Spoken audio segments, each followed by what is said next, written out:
Thank you, Mary, and what a privilege to come into this place and speak about my work to you lovely ladies. Thank you for coming. I know some of you very well from my home church in All Saints West in Bath. Some of you I don't know, but it's a real joy to be here tonight. And as I say, to talk about my work and the threads of my work and my Christian walk, to be able to draw them together in one place at one time tonight. And also a big thank you to Mary and Keith. They are very special people in my life because Mary and Keith led me to Christ 34 years ago. Mary was looking after my son Alistair when he was a baby. She was my childminder and faithfully talked to me about Jesus. And I came from nowhere. And I came to Christ through this faithful couple. And they took me to Billy Graham Live Link at the Forum. And then Keith, bless his heart, took me to see Billy Graham at Wembley Stadium, I think. We went up to London, didn't we? So it's been a journey.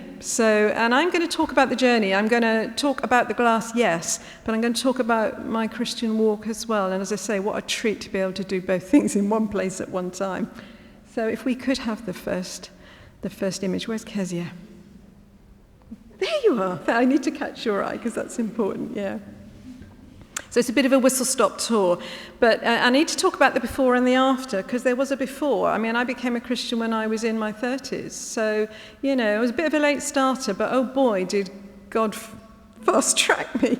But it is important to talk about, the before and the after. And the two are so closely intertwined. And this is a story of God's faithfulness, his patience and his forgiveness, but also the amazing creator God that he is and the creativity that he puts not just in me but in every one of us. And that's something I really would love to draw out tonight. So this is the story of a grateful heart, thankful for the creative gifts that God has given me and the opportunity that I have had to honor him through those gifts. Because I tell you, there's something about being an artist that gives you a freedom to speak.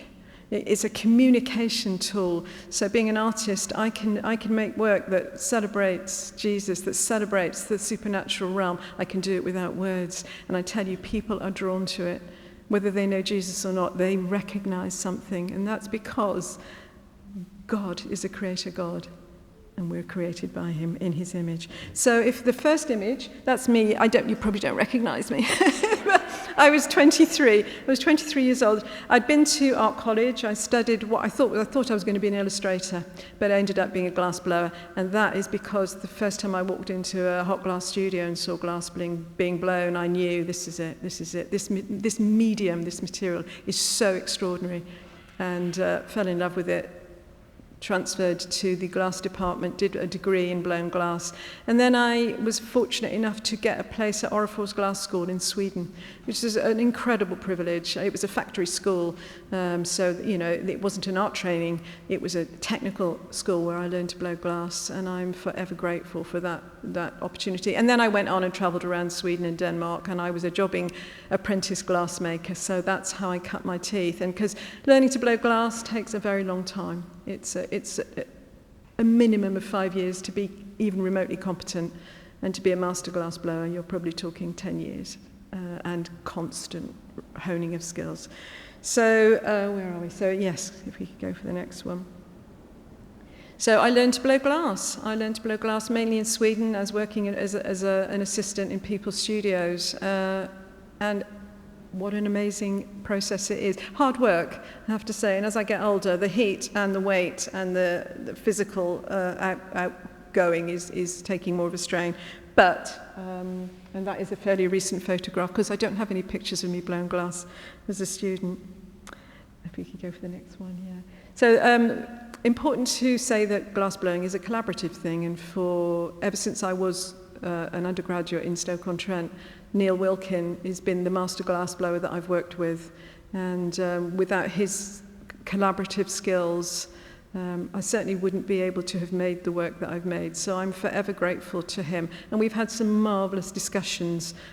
We've spent years together blowing glass, and we've had some wonderful discussions about why I believe in Jesus. And one day we'll get a breakthrough, hopefully, yeah. So if we could move on. So I'm jumping around date-wise, but basically after I'd been in Sweden, I came back to London and I did my master's degree at the Royal College of Art in London. And again, that was a real honing process of taking all the skills that I'd learned while I was traveling around Europe and actually really focusing down on what my visual language was going to be. And that's one thing that the Royal College of Art really focuses your attention. Didn't get an awful lot of attention from the lecturers. They lobbed us in, but it was nevertheless a very fruitful time. And this I put that photograph in just because it's part of a series of work. I think that little bowl is on the table here. A series of work that I'd started at the Royal College of Art, and actually these pieces are dotted around in various museums. And this piece is at the Fitzwilliam Museum. It was part of the Goodison collection that he bequeathed to the Fitzwilliam Museum in Cambridge. So that. There's one that's almost identical on the table over there. So this was still before I was married. I won a prize. I won the Dartington Glass Royal Society of Arts prize, and that part of the prize was to go and work in the factory for a few months, and I stayed for 15 years. It was a wonderful time. I was employed on staff for the first 2 years, but then I got married and started a family, and they allowed me to go freelance. So I was driving from Bath to Devon every week for many, many years, and then eventually completely freelance. But this is a collection called the Rachel Collection, which they very kindly named after me, which is very good for my ego. And in fact, this is still in production. It's still in production, and I'm still getting royalties from this. Not much now, because obviously styles have changed, but I still drink from this, and it's still in production. So I'm very grateful. It gave me a real discipline, and it gave me an income, which in fact supported my studio work, because without the money that I earned from royalties from industrial design, I would not have been able to afford the luxury of going into a glassblowing studio to make my own sculptural work. So I'm very grateful to Dartington. It still exists in a form, but it's not the handmade glass industry that it was back in the 80s, but it was a great time. Thank you. And this is a collection called Chalice. That probably means I designed it just after I became a Christian. I've also got these pieces at home. They're not in production anymore because they're so expensive to make, because they're actually very difficult to make. They're a 3-part wine glass, but that's all a bit technical. So that was Dartington. Thank you. Right, so now we're moving into that's the early part. Around this time I met Mary and Keith and started this amazing journey of knowing Jesus. Changed my life, utterly transformed my life. What can I say?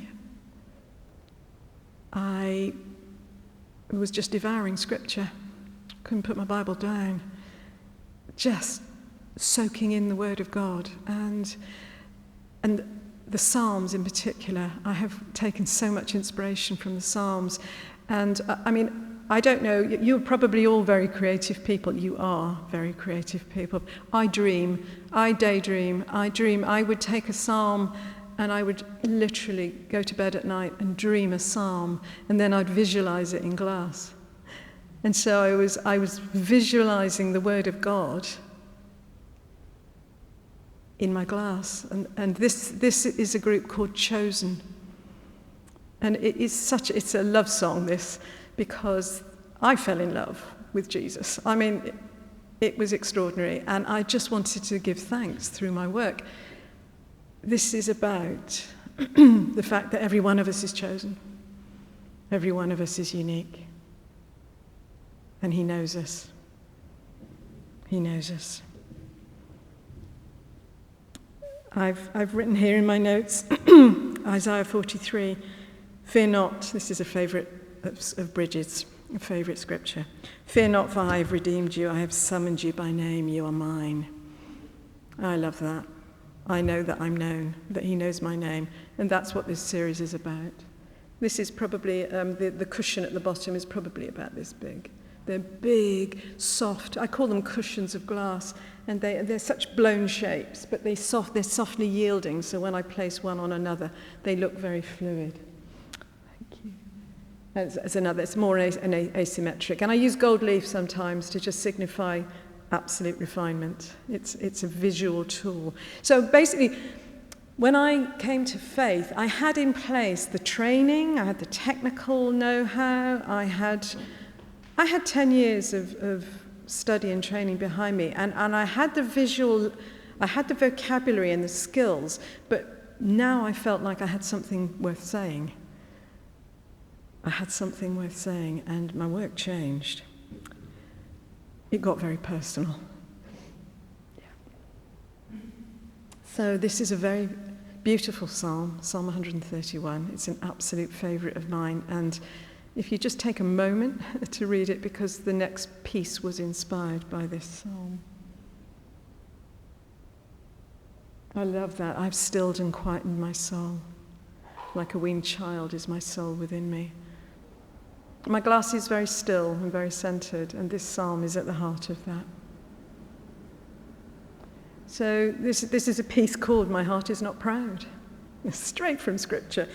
Big piece made with opaline white glass, which is this amazing, magical, milky white glass. And you never quite know how it strikes in the heat when you're blowing it. So sometimes it appears in bands. Sometimes you get this amazing fade from top to bottom. But for me, that outer shroud signifies the presence of God. And there's tiny little, you probably can't see, it's a very old photograph. Those tiny little bowls clustered inside that just signify us, you and me. But each one is beautiful. Each one is beautifully crafted and different. They're all different. And they signify what it means to be. The scale is important. He is just vast. We are tiny, but nevertheless, we're held safe. We're known. We're seen. And we're designed uniquely. So this is a really special piece. Thank you. This is a canoe. This was from the same source. I was making a lot of white glass at the time. It signified, for me, purity. I was paring back my colours, which in other times are very exuberant, but at this time I was using a lot of very densely coloured white glass. And this is just called canoe. And it cradles these beautiful little, it's a small piece, the canoe's probably about this long, and these tiny little bowls nestle inside. Some of them are textured with sandblasting, one of them's coated in gold. And again, it's just significant of safety on the journey, being held, being loved, being known. This is, it's a still life, but it's be still. Be still.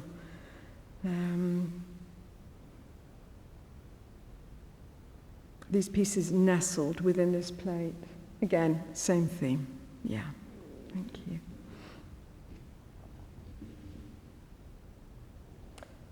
So we had a during COVID, or just as we were coming out of COVID, we had a very beautiful day in church when creative people brought their artwork into church, and I was able to put this piece on the altar, which was very significant for me.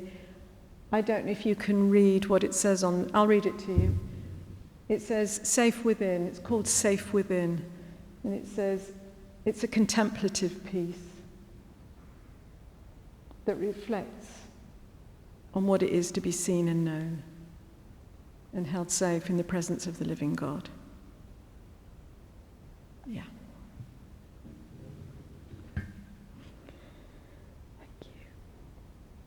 And again, there's a similar piece here on the table, Safe Within. This is a very new piece. Bridget and Vera and those that have seen my current touring exhibition will know this is very current work. It's a colour that I discovered a few years ago called silver blue luster. So when you blow it, it gives you this gorgeous transparent blue. But can you see that it's got a silver rim? So it's because there's silver in the colour, but it only strikes silver when it's exposed to the gas flame. So by turning that lip outwards, it exposed the inner surface of the bubble, and then we put it into a really gassy flame that drives all the silver to the surface. So we get this beautiful reflective rim. You could see it on the piece over there. And then within that, there's a miniature one, and within that, there's another miniature one. And so that's why it's called Safe Within. They're very difficult to make because trying to scale them down and then fit one inside the other is quite a tricky process. But they have Such a response. People respond to these so powerfully. They walk towards them and then they can't quite see what's going on. And then you see them lean over and look in, and then they look in again. And then they see that it's called Safe Within. So again, no words, but people do respond. I love going to, when I have an exhibition, I will sit incognito and watch and listen to what people say, because I want to see how people respond to the work and the titles. And in the show that is touring at the moment, I was able, because do you know what? Earlier on in my career, people would say to, well, one or two people, particularly my agent in London, would say, Rachel, do you think if you didn't talk about God so much, you might sell more work? And I mean, that genuinely, they thought it would put people off, you know, but I have got such freedom now, I don't care anymore. I just don't care. So I write about my work now and I talk about my work. But even without words, people have been responding to it. Thank you. This piece is called Guardians. It's 3 quite small, white, tall vases leaning inwards over a very beautiful little piece. And again, it's about what the title says, Guardians. You know, in the spiritual arena around us, we are surrounded by angelic presence, and we are watched over. And if we can call on it at any time, we can call on that angelic protection at any time. So I wanted to just signify that in the work. It's a very quiet piece, but it's got real presence. It's quite small. This piece did actually sell. It's in the home of a very lovely elderly man, and I really hope it brings him joy. Another favourite psalm, Psalm 130. I hope you can all read that script. Can you see that? Yeah. My soul waits for the Lord, more than watchmen wait for the morning. So this is the poster girl. These are the pieces that were on the poster. They are called Watchmen. What you can't see from this is the scale of them. So they're very tall.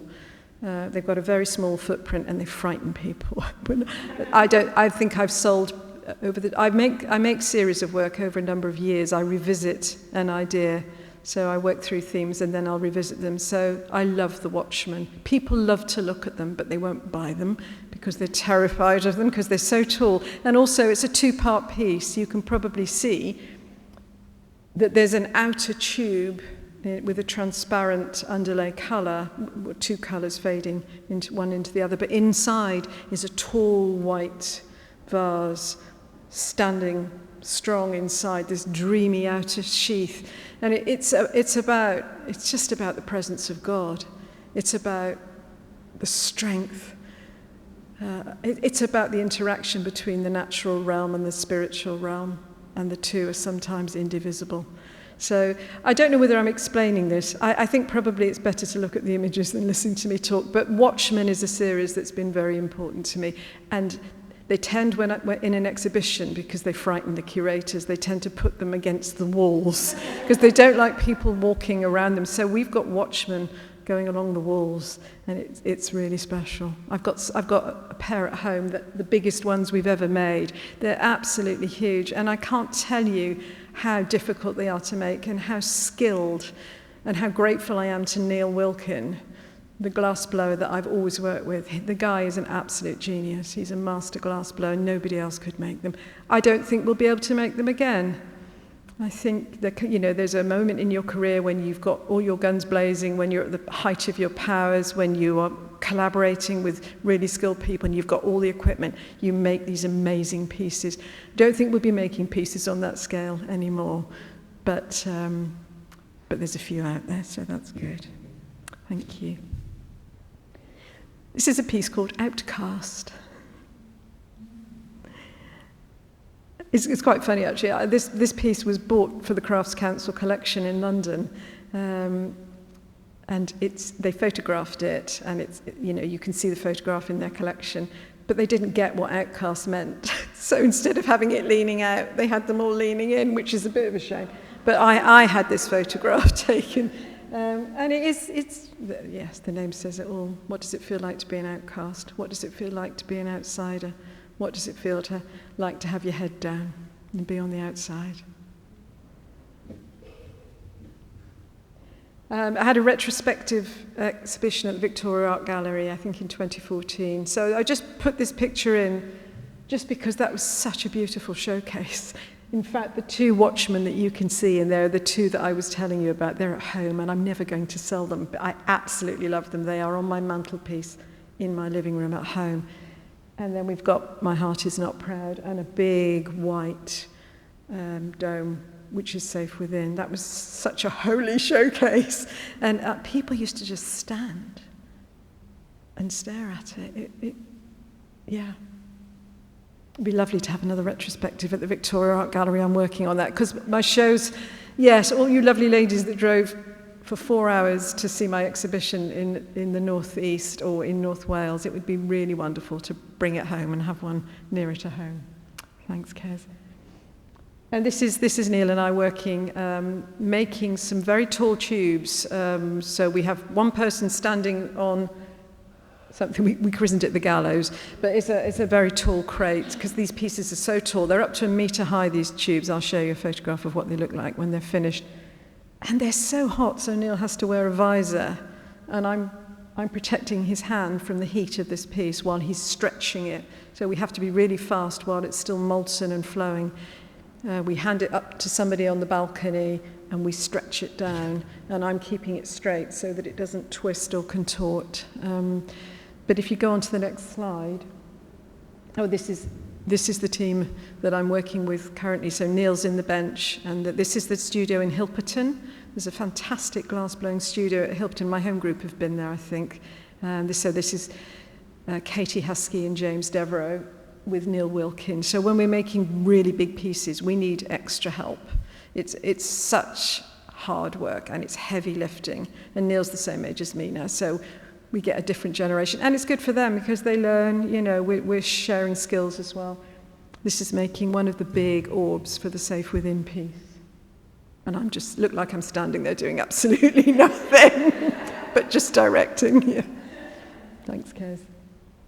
Yeah, do a bit of drawing on the floor sometimes. But actually, that's what we do. We draw, I'll come with sketchbooks, my dreams that keep me awake all night turn into drawings and annotations, and then I'll talk to Neil and he'll say, that's great, that's going to be tricky, why don't we try this? So we'll have a game plan before we set foot in the workshop, because a day in a hot glass workshop costs £1,000. So we have to know what we're doing before we set foot in there, because we do have to experiment sometimes, but we do it from a place of skill and knowledge, because it's such an expensive process. Yeah. So, but as we're going along, things change. So glass is fluid and sometimes doesn't behave as you think. And when you're blowing, we had this, didn't we, with Gary when we were praying this morning, and he had this wonderful prophetic word about. It's like the breath of God. It's just like you're blowing into a molten material. You don't know exactly how it's going to form. And so sometimes drawing on the floor is my way of trying to keep up with what's going on. Yeah. So this is a series that I've been working on probably for 15 years. So this is called Offering.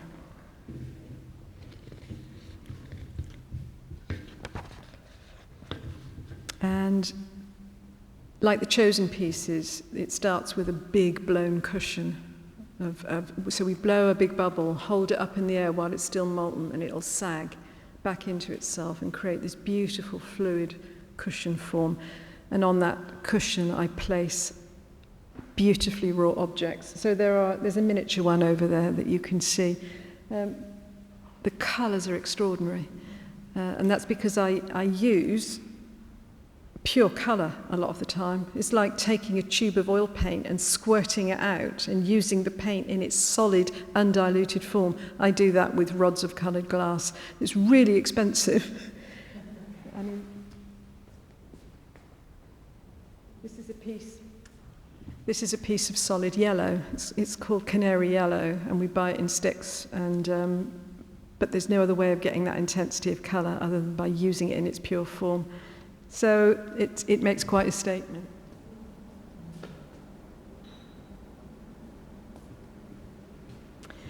So I've written about offering, because I have to write about my work sometimes for shows. I said, this series speaks of a journey towards knowing the one who knows me and offering back all that is lovely and pure in me. And that's what it's about. That's what it's about.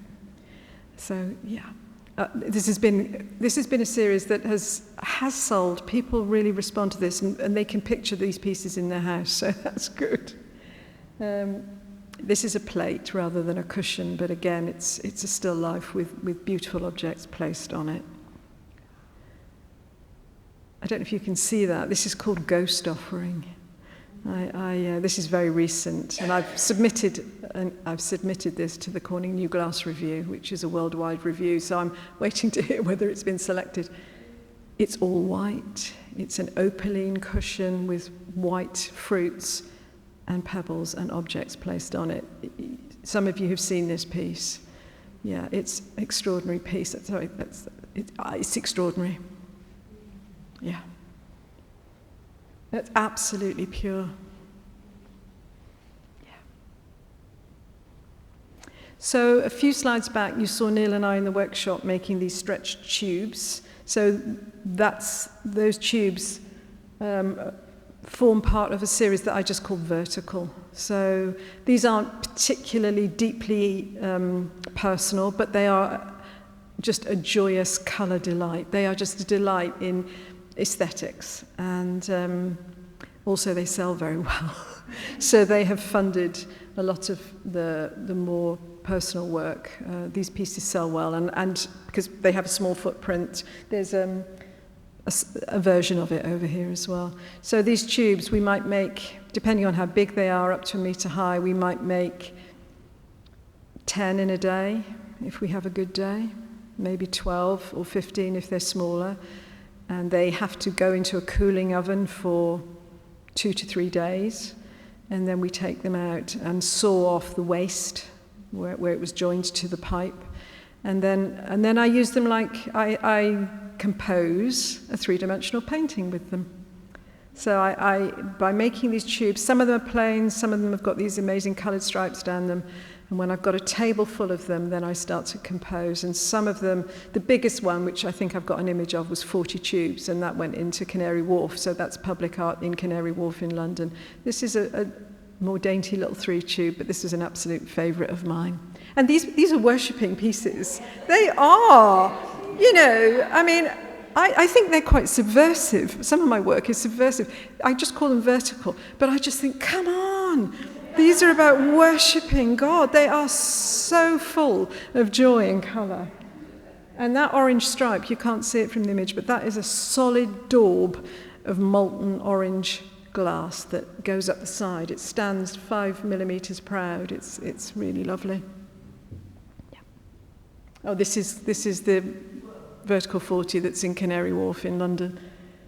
Well, there's 2 of them actually. There's one at either end of the lobby of this building in Canary Wharf. That was an installation. That was nerve-wracking. We had to do a risk assessment. We had to have security clearance to get in there. It was quite incredible. But hopefully it'll stand the test of time, and it can be seen from inside and outside. So that's lovely to have that. I just love this photograph. So I mentioned before that when we blow the glass, it has to go into a cooling oven overnight, or sometimes for very thick pieces like the beveled bowls, 5 days to cool them down. The thicker the glass, the more colour, the longer it takes to cool them down, because the colours cool at different rates, and if you don't cool them, if you don't anneal them, the piece could explode. It could explode the next day. It could explode 10 years later. Oh yes. So if glass is badly annealed, don't panic, yours is really well annealed.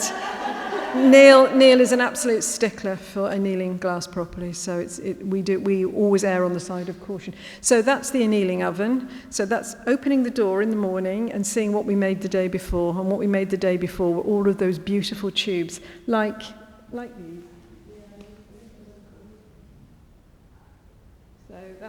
it's like a Lego kit. So this will have been blown, and while it was still hot, we can just tweak the end, get the movement into it.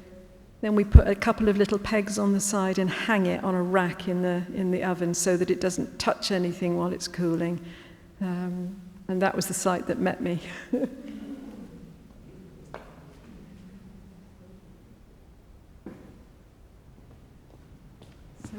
Thanks, Kate. And these are the tubes a couple of days later at the cold workshop. So I blow glass in a hot workshop, but I do all my finishing in the cold workshop, which is not nearly as much fun. It's hard graft, and it's cold usually, and it's cold water, grinding, polishing. It's not the bit I love, but I've got a fabulous guy called Steve Frey, who used to work at Dartington, and he now helps me with all my finishing, and the guy's an absolute genius, and I'm very grateful to him, so a big shout out to Steve Frey. This is at his workshop, and so this is probably 3 days worth of tubes on the bench ready to be composed into a piece. So this is, I call these pieces gathering. This is a small gathering piece, and it's an absolute beauty. I don't know why someone hasn't bought it. I genuinely think it's one of the most beautiful pieces I've ever made, but that one's coming home as well. Beautiful colours, yeah. It's this tall. Sorry, this is not very accurate. I should probably have measured it and told you, but I can tell you it's this tall, yeah. And sometimes I use slate for the bases, sometimes I'll use hardwood. This is a hardwood base. Yeah. This is the biggest one I've ever made. This is 35 tubes. The tubes are 1 metre high, and it's on a plinth that's 1 metre high, and it's called Joyful Assembly. And it's called Joyful Assembly because of Hebrews 12:22. But you have come to Mount Zion, to the heavenly Jerusalem, the city of the living God. You have come to thousands upon thousands of angels in joyful assembly. It's an amazing piece. It was the centrepiece of the touring, it still is the centrepiece of the touring exhibition that is currently in Nottingham. But this piece is going to a new museum called the Faith Museum that's just opened in Bishop Auckland. There is a Faith Museum opening in August, and it is dedicated to faith stories of the British Isles, and this piece is going there, and I'm absolutely thrilled, partly because I don't have to bring it home and house it, but actually that this piece is going to a place that is dedicated to faith stories, so I'm really thrilled with that. Okay. Oh. Yeah, this is my moment in the limelight. So while this piece was part of an exhibition at Sunderland, so it started in North Wales, this exhibition, then it toured to the National Glass Centre in Sunderland, and the BBC were filming, I don't know if any of you saw that, they were filming for the whole day. The news was being broadcast from the National Glass Centre in Sunderland. And so my work was all over breakfast TV. And then the lovely little curator up there, she's a little dynamo. She said, I'm going to get that piece in front of you, Edwards. And she single-handedly, during the afternoon, she took it apart, and it's a big piece. She's tiny, she's smaller than me. She moved it so that she knew that Hugh Edwards, when he did the 6 o'clock and the 10 o'clock news, would be standing in front of Joyful Assembly.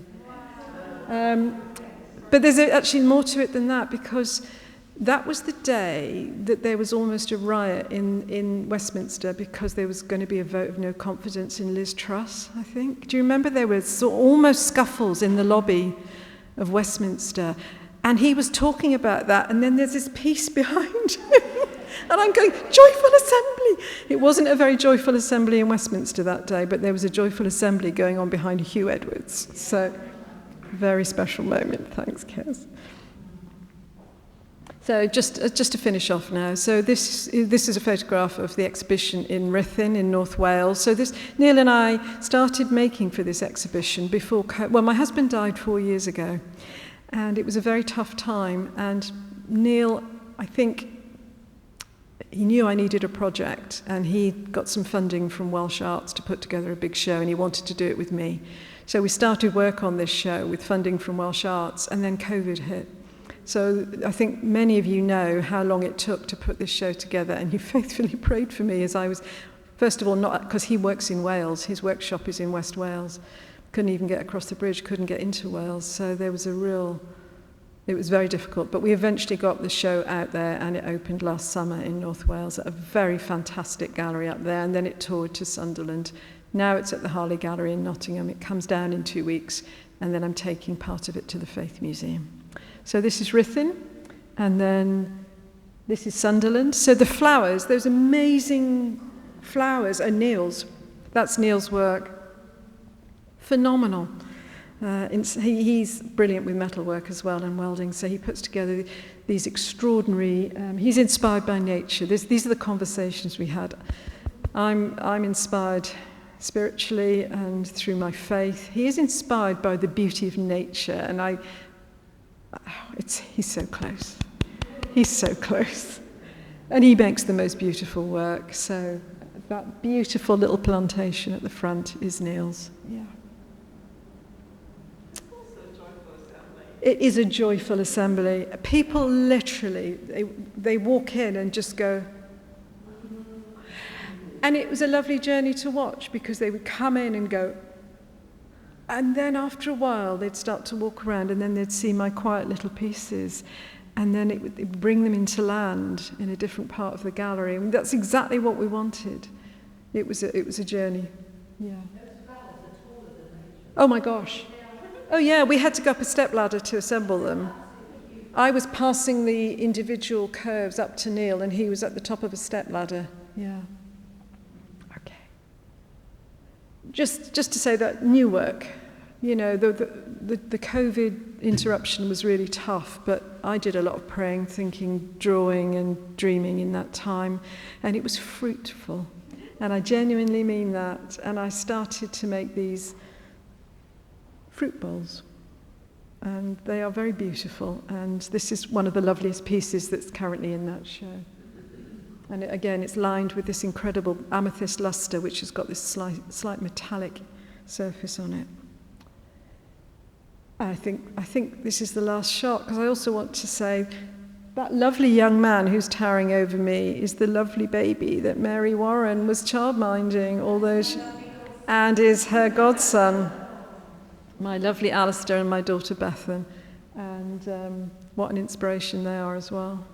What an inspiration and support they are as well. So forever grateful to them. And grateful to God for a wonderful career, really. What a privilege to be able to honour God with my work, do something I love. It's such a privilege, and I don't take it for granted. So it's actually lovely to be able to talk about it, and I hope I'll be able to do it more, because I think it's a great communicator. As I say, you know, art has got the power to communicate ideas and beauty.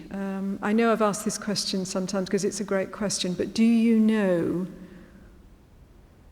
what the opposite of aesthetic is? Do you know what the opposite of aesthetic is? Anesthetic. Numbness. Lack of sense. Lack of sensitivity. And sometimes I think we live in a world where we're anaesthetized. Literally, in the sense of that word, we are anaesthetized to the beauty. I mean, the news bombards us with ugliness.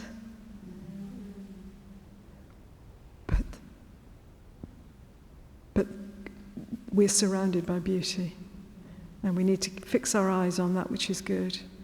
Look at what is lovely. Concentrate on what is good and what is lovely. So it's a real privilege to be able to do this job. So I'm going to finish by reading you I had to write a statement for the Faith Museum. I had to respond to the question, am I alone? Because there's a group of people showing at the inaugural show.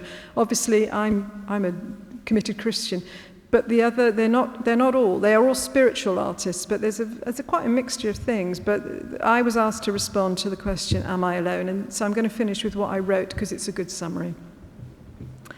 I had 100 words to do this, so that was really tricky. When I began my faith journey some 35 years ago, the sense of being known and loved was overwhelming. It was as if I'd come home. Over the years, I've drawn closer to the source of that love as I've explored what it means to be human, to be creative and to have been created with a purpose. There have been times of joy and sorrow and challenge along the way. Inevitably, there has been separation and loss, but I have come to recognize the difference between loneliness and solitude, and those times of solitude are rich both creatively and spiritually. The joy of that first homecoming has matured into an assurance that I'm not alone, and a longing to know more of the one who knows me. So that's Out and Proud, and that's going out with the exhibition. So Mary explained that you usually finish these talks or sessions with a time to have coffee and talk to each other and maybe discuss a question. So I've cheated and I've given you more than one question, I'm afraid. I mean, the first one is, I don't know, do you all know Jesus? I don't know where you are on your faith journeys, but I would say if there's anybody here that wants to pray afterwards, we're here to pray. And if you've responded to anything about what it means to be known and seen and loved and be beloved, which is what this work is trying to communicate, if that's something that you feel you're not quite there yet, come and chat, we'll pray. Do you know that you're loved, chosen, set apart and known? Do you know that you are born creative? Because you've been created by Creator God and you are created in the image of God. And if I had £1 for every time friends and relatives have said to me, I'm rubbish at drawing, I'm not creative, then it's just not true. We're all creative. We all have something creative in us. So that's a question. Do you believe that you're creative? So I'm going to leave you with those thoughts and leave you with Mary to sum up.